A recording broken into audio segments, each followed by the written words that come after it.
Hey Tom, how are you? I'm very well. Excellent. Well, it's good to see. This is my first video. I'd rather embarrassingly, and I haven't told anybody this, but I'm going to say it on camera, I dropped my microphone into the canal. Honestly, you have no idea how ashamed I am of that. It was really sort of a peculiar moment. Anyway, but Tom, we spoke to you at Bristronica, I think, exactly. about your experimental system, your workshop system. Yeah. And at the time you were just starting out, but it had all this, it had this ability for additional code, right? Yeah. So you could run modules in it. Yeah, so we last time we spoke in Bristol, we had just launched the workshop system and we sold the first batch, which was about 200. And so they went out into the world. And one of the things the system has is these little program cards here. So you put in a card like this and it becomes a Turing machine. Or you put in a card like this, it becomes a MIDI interface. And for most people, they'll just buy that and they'll use the card. But if you are a kind of coding type person, you can write your own programs for this. There's now this community of people doing stuff. I've got two of them here today. This one here is called Backyard Rain. Okay. And this was made by a guy, I think in Oregon in the US. It's a bunch of field recordings of rain in his backyard. He took them, he's kind of edited them and layered them up. So you plug it in and rain comes out of the module, the sound of rain comes out. The big knob makes it more intense, you turn it down, it's less intense. So it's like an oscillator, I suppose. It's like an oscillator, it's like a very specialist noise source. And I really like it because it's the kind of thing, you're not going to make a whole Eurorack module that just makes the sound of rain in an Oregon backyard. But as a card like this, it works really well. And the other one I got here is called Goldfish. This is made by someone else from the community.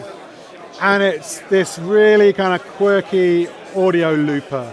So you put it in, you can put little chunks of audio into the memory for, I think it does like 3 or 4 seconds or something, maybe longer. Hence the Goldfish, right? So. And it's called Goldfish because once you press reset, that memory is gone. So it's kind of temporary memory. But it also has this kind of sequencer, kind of random generative sequencer that is linked to the length of the loop. So it's just this like really chaotic system that works really well within the context of the workshop system. So it's got CVs in and out, you kind of patch it to itself or you patch it to some of the other things within the system. So for me, it's just been really exciting to see people taking this, building things with it. So the workshop system, from what I recall, it's a kit, or is it now available pre-built? It's just a kit. So you buy it if you've done any soldering at all, any DIY at all. It's fine. It takes you about 3 hours to build, and they come out in batches. So at the moment, as we're making this video, it is out of stock, but it will be back in stock in probably about a month at Thonk. The first batch sold out in a week. Hopefully the second batch will last a bit longer than that. So we're getting better at producing them, so they're coming more and more as we go on. So we're not doing a demo at the moment because obviously each card has its own specific patching requirements. But just give us a quick overview of what we get in the modules. Just so as I said, there's this computer module that's kind of programmable, takes the cards. Then you've got 2 oscillators, so they're square wave and sine wave oscillators. They're like old school sort of transistor, sort of 70s style oscillators. They do track volt per octave, but over like maybe 4 octaves or something. This is a stereo input, so you plug that into your phone or a drum machine or your laptop, and then you can process that through the rest of the system. There's a ring mod there. This is the Stompbox interface, so you plug it into guitar pedals. You can then kind of feed them back or blend them with what you're doing. There's an contact mic here. If you hit that, it's a contact mic built into the panel. But it also works as a distortion, so if you plug a signal into it, it'll distort it, overdrive it. This is called 4 voltages. This is like a really simple, almost like a keyboard. So you press a button, different voltages come out, you can use them to control other things in the system. 2 filters. These again are kind of 70s style transistor filters.